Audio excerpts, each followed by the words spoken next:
Students, हम पिछले video में हिंदी व्याकरण के समास का अध्ययन कर रहे थे। समास दो या दो से अधिक शब्दों को संक्षिप्त करके नया शब्द बनाने की विधि समास कहलाती है। यानी जब भी हम समास का निर्माण करेंगे हमें दो शब्द होने उसमें अनिवार्य हैं। दो या दो से अधिक शब्द को जब हम संक्षिप्त करके यानी छोटा करके उन शब्दों को हम छोटा, संक्षिप्त का अर्थ है छोटा करके जब नवीन शब्द बनाते हैं, नया शब्द बनाने की विधि को समास कहते हैं या समास कहलाती है। दूसरी चीज, समस्त पद किसे कहते हैं, आपको उसके बाद ये जानना बहुत है। समास की प्रक्रिया से बनने वाले शब्द को समस्त पद कहते हैं। समास की प्रक्रिया से बनने वाले शब्द को समस्त पद कहते हैं। जैसे आनंद में मग्न, इसको अगर हम ध्यान से देखें तो में क्या है, कारकीय चिन्ह, यानी कारकीय चिन्ह है। ठीक है, जब हम नया शब्द निर्माण करेंगे तो ये क्या होगा, लुप्त हो जाएगा, यानी समस्त पद में ये लुप्त होता है। तो हमने इसको क्या बनाया, आनंद मग्न, आनंद मग्न, एक साथ बोला जाएगा आनंद मग्न। तो ये क्या कहलाया, हमारा समस्त पद। ये यहाँ पर दो से अधिक शब्द हैं, लेकिन जब हमने संक्षिप्त किया इसको तो जो संक्षिप्त करके जो नया शब्द बना वो क्या कहलाया, समस्त पद। ठीक है, इतना आपकी समझ में आया। ठीक, अब हम देखते हैं, जैसे अब यहाँ देखिए गंगा जल, ये हमारा समस्त पद तैयार है। या तो आपको आएगा कि समस्त पद का विग्रह कीजिए। अब आप देखिए समस्त पद का विग्रह करना है आपको। कैसे विग्रह का मतलब शब्दों को खोल कर लिखना। तो जब हमने समस्त पद बनाया यहाँ पे कारकीय चिन्ह लुप्त हो गए, लेकिन जब हम उसका विग्रह करेंगे तो वो कारकीय चिन्ह वहां पर दिखेंगे, वहां आपको लिखने पड़ेंगे। गंगा जल जब विग्रह करेंगे तो गंगा जल थोड़ी कर देंगे गंगा प्लस जल, उसको विग्रह करने में क्या लिखेंगे, गंगा का जल। ये कहलाएगा आपका समास विग्रह, की जो समास था, जो समस्त पद था उसे आपने खोलकर लिखा, इसको बोला जाता है समास विग्रह। ठीक, इतना आपकी समझ में आया। दो शब्द या दो से अधिक शब्दों से बनकर बनता है समास, मतलब समस्त पद। तो पहला पद क्या कहलाता है, पूर्व पद, और दूसरा पद क्या कहलाता है, ये उत्तर पद। ठीक, इतना आपने समझा। अब हम देखते हैं समास के भेद। 6 होते हैं। अव्ययभाव समास, तत्पुरुष समास, कर्मधारय समास, द्विगु समास, द्वंद्व समास, बहुव्रीहि समास। आज हम किसका अध्ययन करेंगे, तत्पुरुष समास का अध्ययन करेंगे। अब हम देखेंगे तत्पुरुष समास। तत्पुरुष समास ये हमारा जो हमारे कारकीय चिन्ह है उन्हीं के अनुसार चलता है।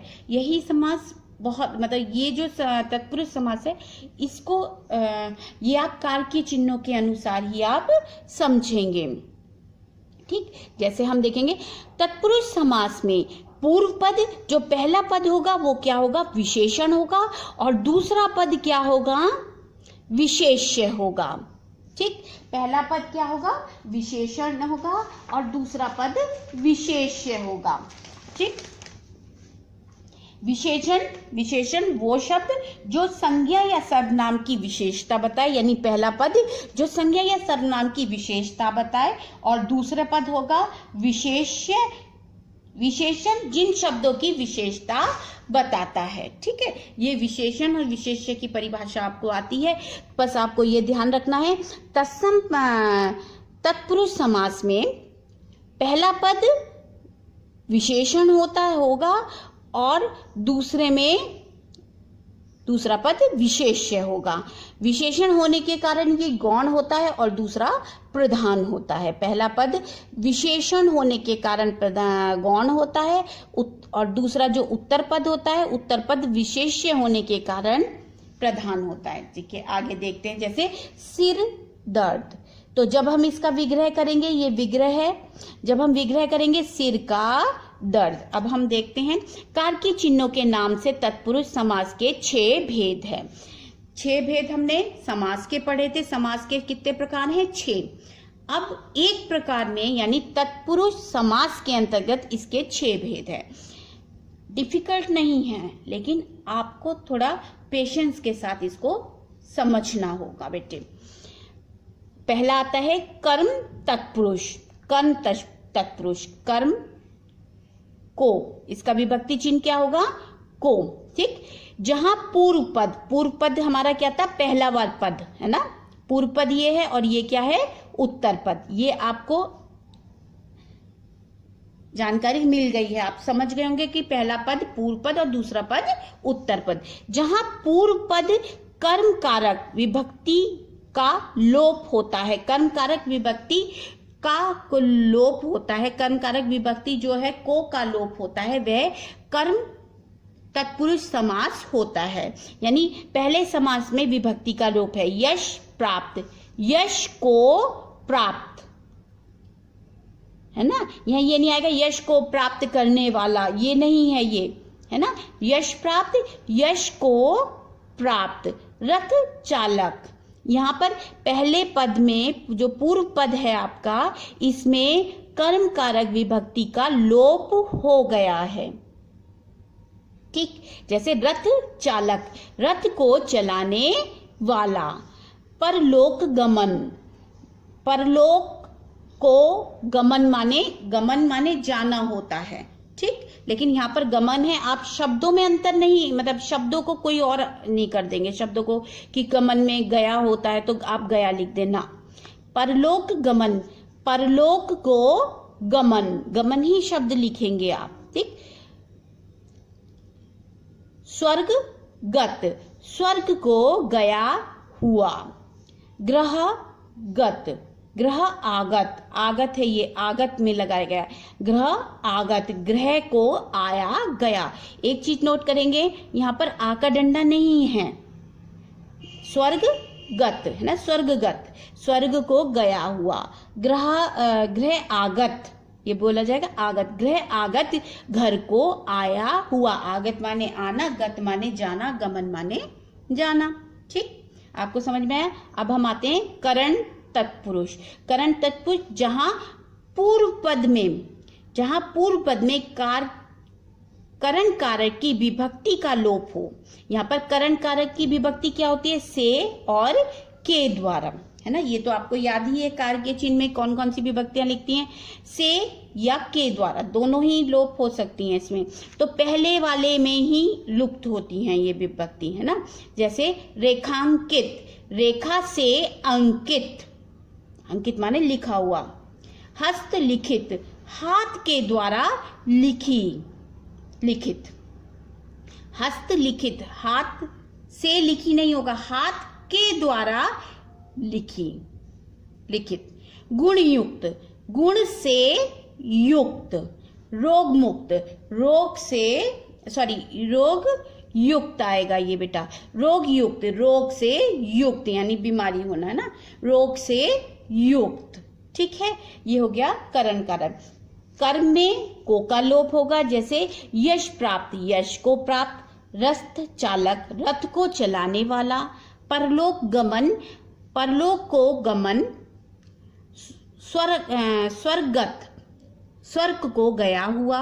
ग्रह आगत, ग्रह को आया हुआ। करण में करण कारण क्या होते हैं? से या के द्वारा। ठीक, पहली विभक्ति में लोप होगा इसका, पहले पद पे। रेखांकित, रेखा से अंकित। हस्तलिखित, हाथ के द्वारा लिखित। गुणयुक्त, गुण से युक्त। रोग युक्त, रोग से युक्त। ठीक, अब अगला देखते हैं।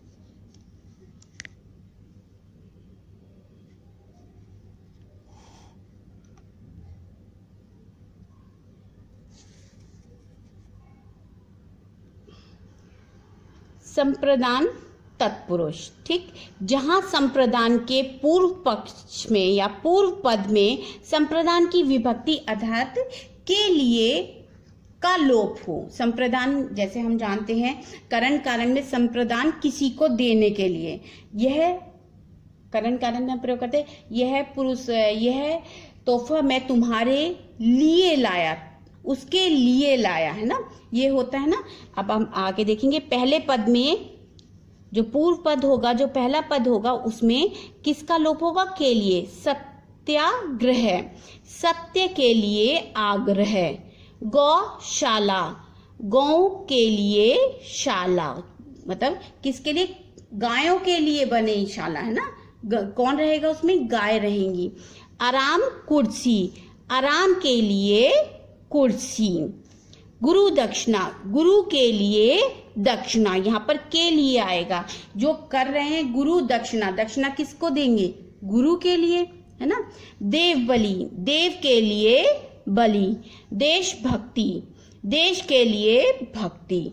युद्ध भूमि, युद्ध के लिए भूमि। ठीक। अपदान अपदान तत्पुरुष, जहां समास के पूर्व पद में अपदान की विभक्ति अर्थात से का भाव हो, है ना, से का भाव हो, से का भाव लुप्त हो, वहां अपदान तत्पुरुष समास होता है। लेकिन ये जो से का भाव है ये किसके लिए? अलग होने का, है ना। जहां एक से का भाव है, दो जगह है, पर एक ये अपदान में अलग होने का यानी पृथक होने का भाव होता है। जैसे गुणहीन, गुणों से हीन, जब आप दोनों शब्दों को पढ़ेंगे और इसके भाव को समझेंगे, हीन माने अलग, है ना, मतलब उसमें गुण नहीं है, गुणों से अलग है। गुणहीन, गुणों से हीन। ऋण मुक्त, ऋण माने कर्जा, है ना, कर्ज जो हम लेते हैं। ऋण मुक्त, ऋण से मुक्त। देश निकाला, देश से निकाला। पथ भ्रष्ट, भ्रष्ट मतलब जो अपनी राह भूल जाए। पथ भ्रष्ट, पथ से भ्रष्ट। रोग मुक्त, रोगों से मुक्त।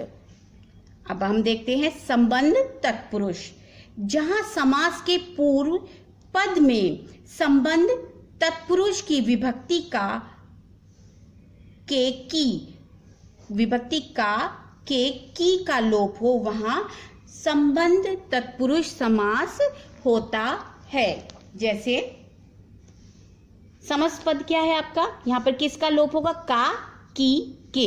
जब आप समस्त पद को देखेंगे और उसका विग्रह करेंगे तो आप स्वयं ही उसको अलग कर लेंगे। सेनापति, सेना का पति। भारतवासी, भारत का वासी।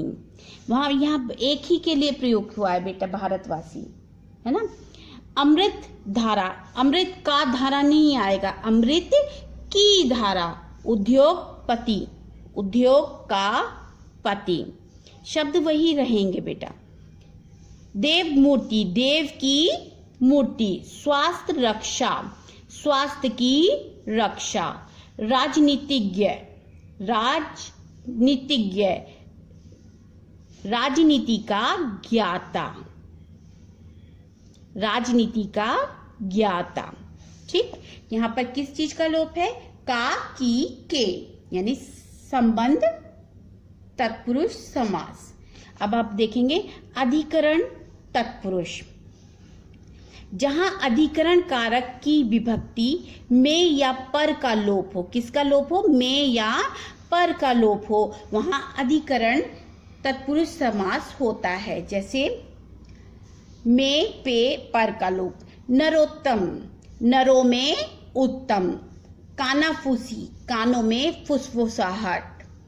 आप बीती, जैसे हम कहते हैं आप बीती सुनाइए, यानी आप पर बीती। गृह प्रवेश, गृह में प्रवेश। घुड़ सवार, घोड़े पर सवार। पुरुषोत्तम, पुरुषों में उत्तम। ठीक। ये तो आपके कारके चिन्हों के अनुसार हो गए। ठीक। जब आप समास को, इसको समस्त पद को पढ़ेंगे, जो समस्त पद दिया होगा, जब आप उसका विग्रह करेंगे तो आपको स्वयं ही पता चल जाएगा कि किस विभक्ति का यहाँ पर लोप है। आगे देखते हैं। इतना आपकी पुस्तक में दिया हुआ है, लेकिन कहीं कहीं पर आपको एकाधिक शब्दों का लोप होता है। एकाधिक यानी मतलब यहाँ तो आपने एक एक शब्दों का लोप देखा कि भाई कारकीय चिन्हों का लोप है, लेकिन बहुत अधिक शब्दों में एक से अधिक शब्दों का लोप होता है। जैसे दही बड़ा, अब आप इसका विजय दही में बड़ा नहीं, दही बड़े का जब समस्त पद क्या है, दही बड़ा, लेकिन जब इसका विग्रह करेंगे दही में डूबा हुआ बड़ा, तो यहाँ 3 शब्द एक्स्ट्रा है, कारकीय चिन्ह और 2 और। तो यहाँ पर एक से अधिक शब्दों का लोप होता है। ये आपके बुक में नहीं दिया है बेटा, लेकिन आप समझ लें तो ज्यादा अच्छा है। दही बड़ा, दही में डूबा हुआ बड़ा। मालगाड़ी, माल को ढोने वाली गाड़ी। वन मानुष, ठीक, वन मानुष क्या कहें, वन का मानुष नहीं, वन में रहने वाला मनुष्य या मानुष। मधुमक्खी, मधु का संचय करने वाली मक्खी। अश्रु गैस, अश्रु लाने वाली गैस। अश्रु की गैस नहीं होगा, अश्रु लाने वाली गैस। ये कुछ इस तरीके के शब्द होते हैं जिनमें एक से अधिक ज्यादा शब्दों का शब्द लुप्त होते हैं। ठीक, अब आपने ये देखा, इसको बहुत अच्छे से आप अध्ययन करेंगे कि किस में किस चीज का लोप है। अगली वीडियो में हम आपका द्वंद्व समास पढ़ाएंगे।